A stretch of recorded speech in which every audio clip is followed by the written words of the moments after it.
ఓం శ్రీ గురుభ్యో నమ. శ్రీమాత్రే నమ. ఈరోజు మనము 2026 రెండవ పక్ష ఫలితాలు తెలుసుకుందాము. ద్వాదశ రాశులకు ప్రధానంగా తీసుకున్నట్లయితే మన సంస్థలో మ్యూజిక్ నేర్పించడం, థెరపీ మ్యూజిక్, అలాగే థెరపీ యోగా నేర్పించటం, జనరల్ క్లాసెస్ టేకప్ చేయటం, చెప్పడము ఇవన్నీ కూడా జరుగుతుంది. అలాగే ప్రిడిక్షన్స్ కూడా ఇవ్వడం, మనకి రెమెడీస్ కూడా మనము ఈ యొక్క థెరపీస్ లెవెల్లోనే తీసుకోవడం జరుగుతుంది. యోగా ప్లస్ మ్యూజిక్ థెరపీ ద్వారా అనారోగ్య సమస్యల్ని కొంత తగ్గించుకోవచ్చు. మందులు పడాల్సిందే, దేవతలకు హోమము జపము చేయాల్సిందే.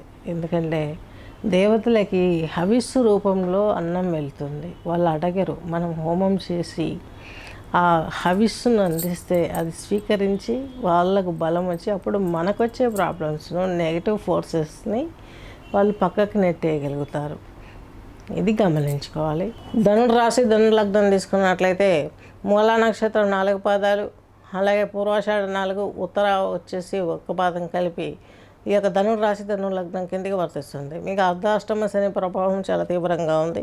అలాగే రాహు మూడ్లో ఉన్నాడు కాబట్టి ప్రాబ్లమ్స్ సొల్యూషన్ దొరుకుతుంది. ఎందుకంటే శని క్షేత్రంలో రాహు ఉన్నాడు. రాహు యొక్క ప్రభావం తగ్గడానికి, కొంచెం ఇబ్బందులు తొలగిపోవటానికి కూడాను శని కొంచెం మీకు మధ్యలో కనికరించే అవకాశం ఉంటుంది. కానీ కంప్లీట్ అర్ధాష్టమ శని చాలా పవర్ఫుల్గా ఉంటుంది కాబట్టి అంత తొందరగా బయటపడనివ్వదు. మీకు సహకరించేది, మీకు కలిసి వచ్చేది ఏదైనా తీసుకున్నట్లయితే గురువు కూడా పెద్ద యోగంగా లేడు. ఎందుకు లేడంటే మీ రాశి, మీకు ఈ యొక్క ధనురాశి వారికి మీ రాశాధిపతి, అలాగే చతుర్థాధిపతి అయినటువంటి బృహస్పతి వచ్చేసి మీకు ఈ యొక్క 8వ ఇంట్లో ఉన్నాడు. అష్టమ గురువు. చాలా ప్రాబ్లమ్స్ ఉంటాయి, చాలా ఇబ్బందులు పడతారు ధనుర్రాశి ధనులగ్నం వారికి. సొల్యూషన్ ఏంటి? 9th హౌస్ ప్లానెట్ అయినటువంటి ఈ యొక్క రవి వచ్చేసి మీకు చక్కగా ఈ యొక్క బృహస్పతితో కలిసి ఉన్నాడు. రాజు, సహజమైన వాడు. గురువు ఏంటి? ఈ సంవత్సరానికి రాజు. మనకు ఉగాది నుంచి ఈ పరాభావనామ సంవత్సరానికి ఈయన రాజు బృహస్పతి. కానీ ఎప్పటికీ నవగ్రహాలకు రాజు ఎవరు? మనకు రాజు ఎవరు? భూదేవికి రాజు ఎవరు? ఈ యొక్క రవి పరమాత్మ.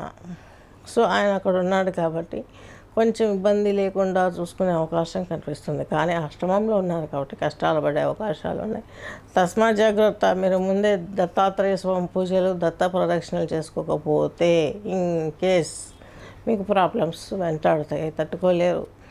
చాలా సీరియస్గా ఉంటాయి. కానీ దత్త చరిత్ర, దత్త ప్రదర్శన చేస్తే ఎక్కడ పరారైపోతాయి ఈ ప్రాబ్లమ్స్ అన్నింటినీ కూడాను. తైలాభిషేకం ఎక్కడికి వెళ్ళి మీరు ఇబ్బంది పడబడలా. ఒకసారి కాల్ చేసి చెప్తే మీకు సంబంధించిన మెటీరియల్ అంతా వస్తుంది.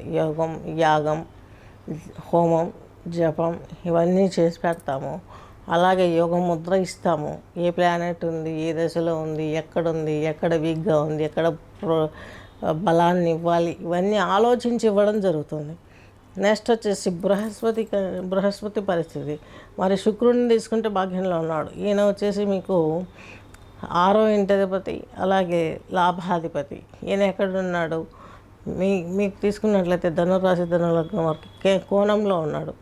కేతువుతో కలిసి ఉన్నారు కోణంలో. ఇప్పుడు ముందు చెప్పానుగా, ఆ ప్రాబ్లమ్స్ అని కొంచెం కంప్రెస్ చేస్తాడు శుక్రుడు. తను ఇవ్వాల్సిన భాగ్యాన్ని అంతా తను ఇస్తాడు. శత్రు రుణ రోగ పీడ తొలగించేస్తాడు. అలాగే మీకు ఈయన వచ్చేసి నెక్స్ట్ మీకు లాభాధిపతి. ఇక్కడ మీ రాశికి వచ్చేసి లాభాధిపతి ఈయనే, ధనురాశి వారికి శుక్రుడే. కాబట్టి ఈయన మీకు కోణంలో ఉంటూ మీ లాభస్థానాధిపతి ఏంటి, ఈయన మిమ్మల్ని చక్కగా ముందుకు తీసుకురావటానికి ఉపయోగపడే అవకాశాన్ని ఇస్తాడని చెప్పవచ్చు. అలాగే మీకు రాహువుని కూడా ఈయన వీక్షిస్తూ ఉంటాడు. 3వ ఇంటి వాడైనటువంటి రాహువుని కూడా ఈయన వీక్షించడం మూలంగా మీకు కొన్ని మంచి జరిగే అవకాశం ఉంది. ట్రావెల్స్లో మీరు కొంచెం జాగ్రత్త వహించండి. ఉద్యోగం లభిస్తుంది, వివాహం అవుతుంది. శుక్రుడు యోగాన్ని ఇస్తున్నాడు. టెక్నికల్ సైడ్ ఏదైనా ప్రయత్నించినట్లయితే ఇలాంటి వాటిల్లో ఎడ్యుకేషన్లో మీకు టాప్ లెవెల్కి వెళ్ళిపోతారు. ఉద్యోగం కూడా త్వరగా దొరికే అవకాశం ఉంది.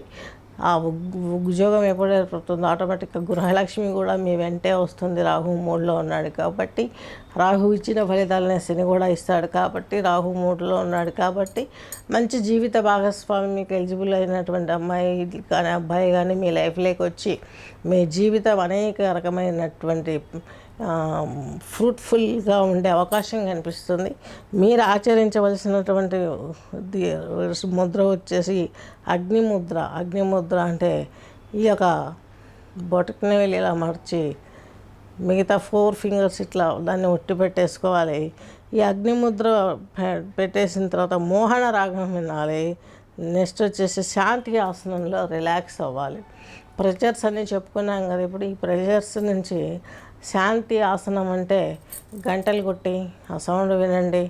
కాళ్ళ దగ్గర నుంచి పైకి తీసుకోండి. ఎనర్జీ మీ యొక్క బ్రీతింగ్ కాదునా, కాళ్ళ నుంచి తీసుకుంటే ఉన్నది పోతుంది. మనకు పైనుంచి తీసుకోవాలి. ఓంకారం ఎక్కడి నుంచి వచ్చింది? ఆ పై ఆకాశం నుంచి వచ్చింది. మన నోటి ద్వారా మనం పలుకుతున్నాం ఓంకారాన్ని. ఆ శక్తిని ఇలా తీసుకోవాలి. పాదాలలో మనకు పాతాళ లోకం బాడీలోని చెప్తారు. అక్కడి నుంచి ఏం లేపుతాం? పాతాళం నుంచి లేపితే దయ్యాలు, భూతాలు అలాంటికి సంబంధించిన ఎనర్జీస్ లేస్తాయి బాడీలో. అప్పుడు మొత్తానికే శాంతం పోతాం. ఎప్పుడైతే బ్రెయిన్కు బ్లడ్ పంపకూడదు ఎక్కువ ఫోర్స్ఫుల్గా, కింది నుంచి స్టెప్ బై స్టెప్ మన ఫోకస్ తీసుకుంటూ శ్వాస తీసుకుంటే బ్రెయిన్ కొలాప్స్ అవుతాయి.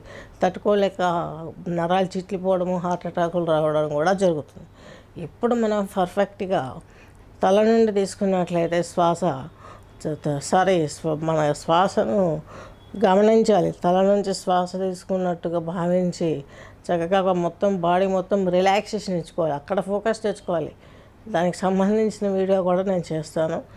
ఈ యొక్క మోహన రాగంలో వింటూ శాంతి ఆసనంలో పడుకొని అగ్నిముద్రను పాటించినట్లయితే మీకు చక్కని భవిష్యత్తు ఏర్పడుతుంది. ఈ 30% 40% మీకు కనిపిస్తుంది. మిగతా తెలుసుకోవాలంటే ఈ గోచారాన్ని అట్లా పక్కన పెట్టుకొని గ్రహచారంలోకి వెళ్ళాలి. ఆ గ్రహచారం ద్వారా మనము నడుచుకున్నట్లయితే మన జీవితం చాలా ఉన్నతమైన స్థితికి వెళ్ళే అవకాశం కనిపిస్తుంది. స్వస్తి.